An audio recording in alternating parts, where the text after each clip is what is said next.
What's going on, everybody? This is Durell with Motivational Moment. Today, I'm going to talk about how you define yourself, right? The number one goal is really, what do you think of yourself, right? That's the key thing. And there's an old phrase, what people think about me is none of my business, which I agree with that phrase, but at the same time, it's like the reputation that you have is important.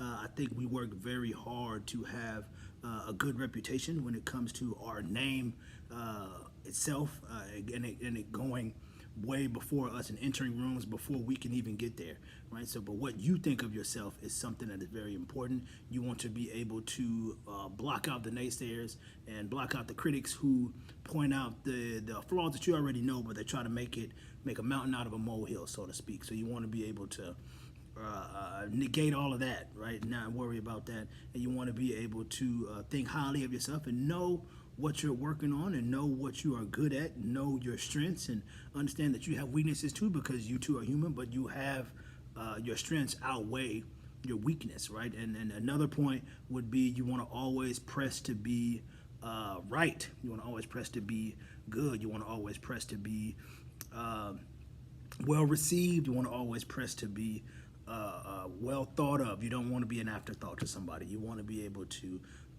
when your name comes up and when someone thinks of you, you want them to be positive, have to be a positive thought. And to start that, you have to think of yourself as a positive thought. You have to think of yourself as someone who is worth being around, or someone who is trustworthy, or someone who is worthy of friendship, worthy of being loved, worthy of being trusted, right, so to speak.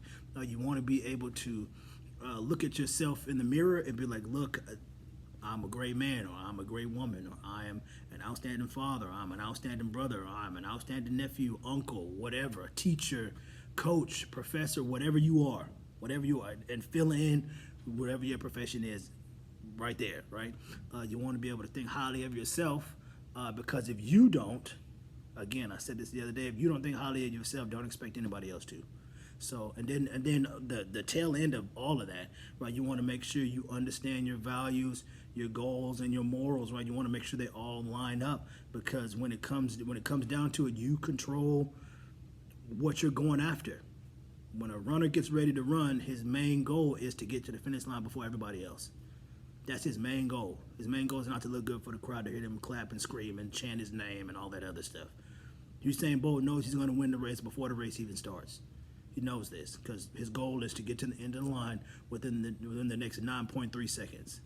That's his goal, and that's his plan is, right? And he already believes in himself because he's put in the work, because he's trained, because he's been disappointed before when he was younger, because he understands the value of what he's doing, and he understands the goal that he set for himself. He has these personal goals that he set over here, and then he has the goals that everyone else expects him to meet. But the goals that he set is a lot higher than what everybody else has set for him, because he understands where his limitations are. And I say he, meaning you can insert yourself here, right? You know what your limitations are, and you know what it is you want to do. But how you think of yourself is extremely important. Again, what other people think of you is really none of your business, because one, they're probably not saying it to your face. Plain and simple. But you want to think highly of yourself, man, because you've been through a lot. You've been through enough. And even if you are in a room full of people, or a room full of empty chairs like that, like it is behind me, you still should think very highly of yourself. You should be able to command the air in the room. You should be able to walk in with a sense of energy, walk in with a sense of positivity, walk in with a sense of power, to where you can literally change the energy in the room. Okay, so think highly of yourself at all times, not just for today, not just for tomorrow, but for the remainder of the year. Most importantly, for the remainder of your life, because you are put here to fulfill something. And once you figure out what that is, you got it. All right. So this is Durell with your motivation in a moment. As always, act in love and do the right thing because it needs to be done. This is Durell with your motivation in a moment. Y'all take care.